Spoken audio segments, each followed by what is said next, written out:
হচ্ছে কেন মুখ চিনতে দিচ্ছে না? হ্যাঁ দাঁড়া দাঁড়া দাঁড়া, হ্যাঁ, বন্ধ বলুন। করেছে কেন? এখানে হিন্দুস্তানি বোরকা পরা চলবে না। কি হিন্দুস্তান? কেন বোরকা খুলবো? কেন বোরকা খুলবো? বোরকা খোলো তুমি। কেন খুলবো? তোমার আইডেন্টিটি দেখতে চাই, তুমি কে? কে আইডেন্টি? চলুন আমি দেখিয়ে দিচ্ছি। ওকে ধমকাচ্ছ? হ্যাঁ, ওকে ধমকাচ্ছি মানে ওই তো আমাকে ডাকলো। বলছি না, আমি বলছি আমি ওই তো আমাকে ডাকলো। হ্যাঁ, বোরকা পরে বসে আছে, চিনতে দিচ্ছে না। আমি কাজে যাচ্ছি, বলছি আমি কাজে আছি। আস্তে কথা বলো, একটা বাড়ির সামনে তুই আসছিস কেন? তুই যা। বোরকা বোরকা খুলতে বলো। আমি কাজ করছি, বলছি চুপ করে কাজ করছি। তুই যা। না, বোরকা খুলতে হবে। না, বাড়িতে বসে আমি কেন বলবো? বোরকা। আমি কিন্তু চাচাই না, আমি বেবি কাকিমাকে ডেকেছি শুধু। না, আপনি বিকট চিৎকার করেছেন। আপনি বেবিকাকে ডেকে কথা বলুন, ব্যাস হয়ে যা, নিয়ে যান। বোরকা খুলতে হবে, বোরকা। দাদা আপনি কিছুক্ষণ আগে দেখলাম ফেসবুকে একটা পোস্ট করেছেন যেখানে আপনি সম্পূর্ণভাবে লিখেছেন তৃণমূল কংগ্রেসের আমলে কলকাতায় বোরখা পরার জন্য অর্ধনগ্ন ব্যক্তি দৈনিক মহিলাকেও হেনস্থা করলো, এগিয়ে বাংলা হ্যাশট্যাগ দিয়ে। এরকম পোস্ট ফাঁস করে কেন করলেন দাদা? এখন একটা ভিডিও আমরা দেখতে পেলাম, জনৈক ব্যক্তি যিনি অর্ধলঙ্গ হয়ে আছেন।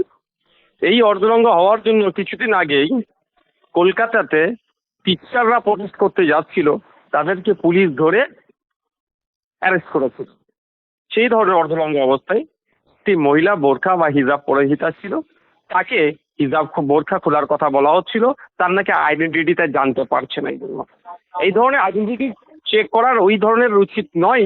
ভারতবর্ষের মধ্যে কি খাবে, কে কি পড়বে, ওটা সাংবিধানিক রাইট। দুর্ভাগ্য আমাদের, এতদিন দেখতে পারতাম উত্তরপ্রদেশ, মধ্যপ্রদেশ, হিন্দি বলাইগুলোতে এই ধরনের ধর্মীয় উন্মাদনা।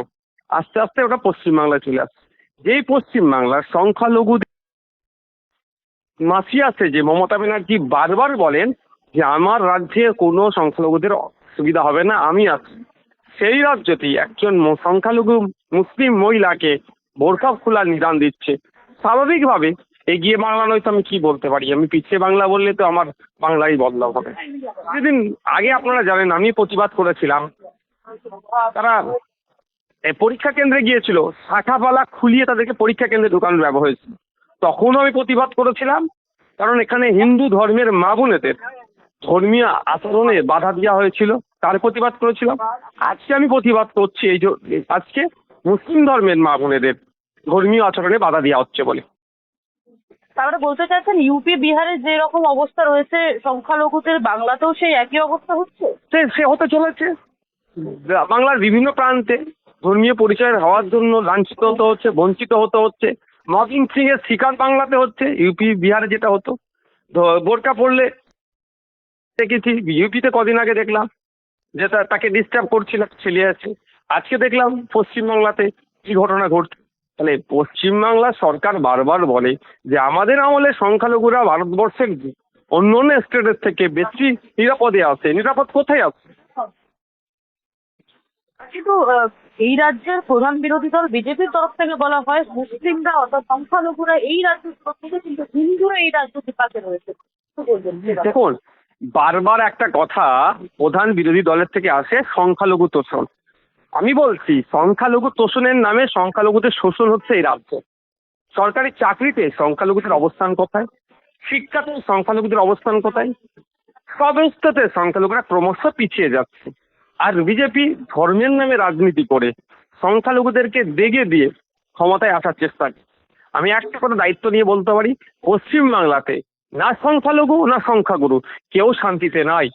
সবাই একটা শাসকের দ্বারা অত্যাচার, কেউ জাতের জন্য, কেউ বর্ণের জন্য, কেউ বিরোধী রাজনীতি করার জন্য।